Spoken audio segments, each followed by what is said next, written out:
Good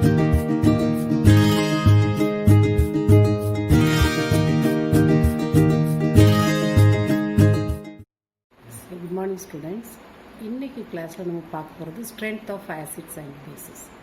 strength of acids அப்படின்னா அது strong ஆசிடா, வீக் ஆசிடா, ஸ்ட்ராங் பேஸா, வீக் பேஸான்னு கண்டுபிடிக்கிறது. அப்போ அதை எப்படி டிட்டர்மைன் பண்ணலாம்னா, when 1 mole of substance dissolves in water,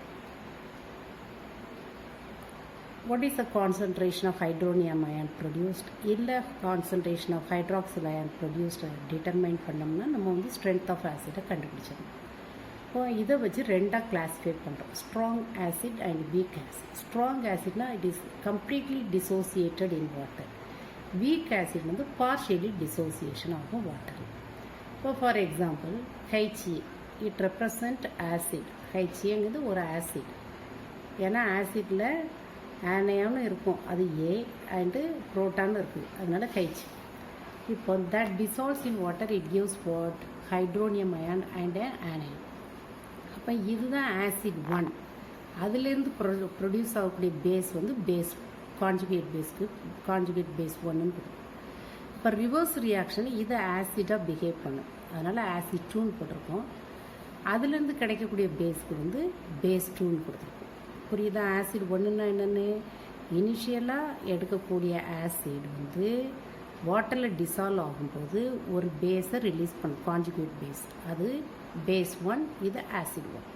reverse ரியாக்ஷனில் அந்த கான்ஜுகேட் பேஸ் கூட ஹைட்ரோனியம் அயன் ஃபார்ம் ஆகுதுல, that will act as what, acid. Reverse reaction நடக்குது, அதனால் அதை ஆசிட் 2 ஆட் பண்ணுவோம். அதுலேருந்து கிடைக்கக்கூடிய பேஸ் 2. சரியா? இவ்வளோ. அப்போ இதுக்கு அயனைசேஷன் கான்ஸ்டன்ட் எப்படி கண்டுபிடிக்கிறோம்னா, Ka is equal to concentration of hydronium ion into concentration of anion divided by concentration of acid into concentration of water. The concentration of water வந்து excess amountல எடுக்கிறதுனால அதில் whatever the changes takes place that is very very negligible. அதனால் அந்த concentration of water நம்ம negligible பண்ணிட்டு the equation may be ionization constant or dissociation constant is equal to the products of hydronium ion into products of anion divided by the concentration of what, the acid. சரி, இப்போ example இதில் நம்ம வந்து எந்த ஆசிட்லாம் strong acid அப்படின்னா hydrochloric acid, nitric acid, that are strong acid. Because the dissociation constant or ionization constant of hydrochloric acid 25 degrees Celsius is equal to 2 into 10 to the power 6. ஆனால் formic acid அதோட dissociation constant 1.8 into 10 to the power minus 4. For acetic acid 1.8 into 10 to the power minus 25 degrees Celsius. இதெல்லாம் one word. அப்போ இந்த dissociation கான்ஸ்டன்ட்டோட value வச்சே அது strong ஆசிடாக weak ஆசிடான்னு கண்டுபிடிச்சிடணும். Suppose the dissociation constant value, if it is greater than 10, that is for strong acid. If it is less than 10, that is for the weak acid. அப்போ hydrochloric ஆசிடில் இப்போ வாட்டரில் dissolve பண்ணும்போது hydronium iron and Cl minus நமக்கு எடுது. இதே ரியாக்ஷனை தான் இங்கே எடுத்து எழுதியிருக்கேன். ஆனால் இங்கே காமனாக ஆசிட்னு போட்டேன் HCl, இங்கே HCl போட்டு எழுதியிருக்கேன். அப்போ இதிலேருந்து என்ன கான்ஜுகேட் பேஸ் கிடைக்கும், Cl மைனஸ். இந்த Cl minus வந்து it's having a negligible tendency to accept the proton from hydronium ion. சரியா? அதனால் இது வந்து ஒரு வீக் பேஸ் தான். இதில் hydrochloric acid when it dissolves in water, இதே ஈக்குவேஷனை தான் நான் இங்கே எழுதியிருக்கிறேன். ஆனால் இங்கே ஜென்ரல் ஈக்குவேஷன் யூஸ்டு பை ஒரு காமன் சால்ட், ஒரு ஜென்ரலாக ஒரு சால்ட்டு போட்டிருக்கேன். இங்கே ஹைட்ரோக்ளோரிக் ஆசிட் ஸ்பெசிஃபை பண்ணிவிட்டேன். அப்போ அதிலிருந்து கிடைக்கக்கூடிய base conjugate base Cl minus. அது எப்படிப்பட்ட பேஸ் அப்படின்னா, ஸோ இப்போ ஹைட்ரோனியம் அயான்லேருந்து ஒரு ஹைட்ரஜனை கூட அதை அக்செப்ட் பண்ணலாம், ஆனால் அதை அக்செப்ட் பண்ணாது. So it's having very less tendency to accept the proton from hydronium ion. அதனால இது வந்து வீக் பேஸ். அப்போ ஒரு ஸ்ட்ராங் ஆசிட்லேருந்து ஃபார்ம் ஆகக்கூடிய கான்ஜுகேட் பேஸ் ஆல்வேஸ் வீக். அதே மாதிரி ஒரு ஸ்ட்ராங் பேஸ்லேருந்து கிடைக்கக்கூடிய conjugate acid also weak acid. இதுதான் இங்கே கொடுத்துருக்கு. இது வந்து ஒரு important concept. Conjugate base of strong acid is weak base. அதேமாதிரி conjugate acid of strong base is what weak acid. இதை நம்ம வந்து மாற்றி எடுத்துக்கிறோம். அடுத்தது ionisation of water. Ionisation of water பாருங்கள். இப்போ water molecules more than one water molecule இப்போ இருக்குது அப்படின்னா இதில் ஒரு வாட்டர் மாலிகுல் ஆசிடாக ஆட் பண்ணும் இன்னொரு வாட்டர் மாலிகுல் பேஸாக ஆட் பண்ணும். இப்போ one water molecule it donate the proton and it changes into hydronium ion and it forms what a conjugated base, that is hydroxyl ion.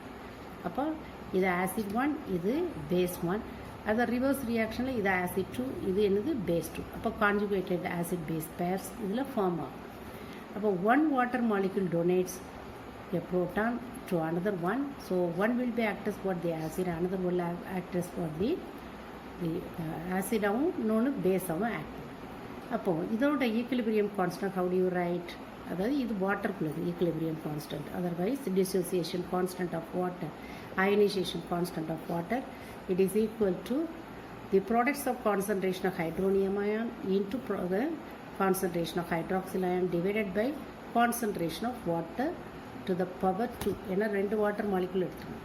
ஆனால் கான்சன்ட்ரேஷன் ஆஃப் வாட்டர் 1 மோல் ஒரு molecule எடுத்தாலே அதுக்கு வந்து 1 தான் அதோட value. So concentration of water to the power 2 is equal to what 1. அப்போ இந்த கேடபிள்யூங்க என்னது அயானிக் ப்ராடக்ட் ஆஃப் வாட்டர். கேடபிள்யூக்கு ionic product of water that is equal to the products of concentration of hydronium ion and hydroxyl ion only. So at 25 degrees Celsius the concentration of hydronium ion value எவ்வளோனா 1 into 10 to the power minus 7. Even concentration of hydroxyl ion also is equal to 1 into 10 to the power minus 7. So அதாவது at 25 degrees Celsius in the pure water it produces equal number of hydronium ion and hydroxyl ion. So concentration of hydronium ion is equal to concentration of hydroxyl ion. That value is equal to 1 into 10 to the power minus 7. So the ionic product of water எதை depend பண்ணியிருக்கு? Concentration of hydronium ion as well as what concentration of hydroxyl ion. So concentration of hydronium அயனுக்கு என்ன value கொடுக்கலாம்? at 25 degree Celsius what I said 1 into 10 to the power minus 7. அப்போ hydroxyl அயனுக்கு என்ன value? 1 into 10 to the power minus 7. So ரெண்டையும் நம்ம multiply பண்ணோம்னா 1 into 10 to the power minus 14. So ionic product of water is equal to what value? 1 into 10 to the power minus 14 at 25 degrees Celsius. Ionic product of water expressed in terms of hydronium ion is equal to 1 into 10 to the power minus 7. Ionic product of water which is expressed in terms of hydroxyl ion is equal to 1 into 10. செப்பரேட்டாக சொல்லும்போது எப்படி சொல்லணும்? ஆனால் சேர்த்து சொல்லும்போது அதோட value எவ்வளவு? 1 into 10 to the power minus 14. அடுத்தது இப்போது நம்ம இதை வச்சு வந்து கேஸ் 1 and கேஸ் 2 பார்க்குறோம். Suppose hydrochloric acid is added to the auto ionization of water. அப்போ அதாவது இந்த வாட்டர் ஆட்டோ அயனைசேஷன் ஆஃப் வாட்டருங்கிறது இதுதான். ஒரு 2 வாட்டர் மாலிகுலில் ஒன்று வந்து ஆசிட் ஆட் பண்ணும், இன்னொன்று பேஸை ஆட் பண்ணி ரிவர்சிபிள் ரியாக்ஷன் நடக்கும். இப்போ இதில் கொஞ்சம் போல் நம்ம ஹைட்ரோக்ளோரிக் ஆசிட் ஆட் பண்ணோம் அப்படின்னா hydrochloric acid also produces hydronium ப்ரோட்டானை ரிலீஸ் பண்ணும். ஏன்னா ஹைட்ரோக்ளோரிக் ஆசிடில் ப்ரோட்டான் இருக்குது, H+ இருக்குது. That H+ also so added with what? Water, and it increases the concentration of hydronium ion. நல்லா புரிஞ்சுக்கோங்க. இதுதான் ஆட்டோ அயனைசேஷன் ஆஃப் வாட்டர். இந்த ப்ராசஸில் நம்ம கொஞ்சம் போல் ஹைட்ரோக்ளோரிக் ஆசிட் ஆட் பண்ணுறோம்னா ஹைட்ரோக்ளோரிக் ஆசிட்லேயும் ப்ரோட்டான் இருக்குது. அப்போ அந்த ப்ரோட்டான் அதை ரிலீஸ் பண்ணும்போது that proton also added with water and it changes into what? Hydronium ion. அப்போது ஹைட்ரோனியம் அயானோட concentration that is greater than which one? Hydroxyl ion concentration in aqueous hydrochloric solution. Therefore that is what? Acidic.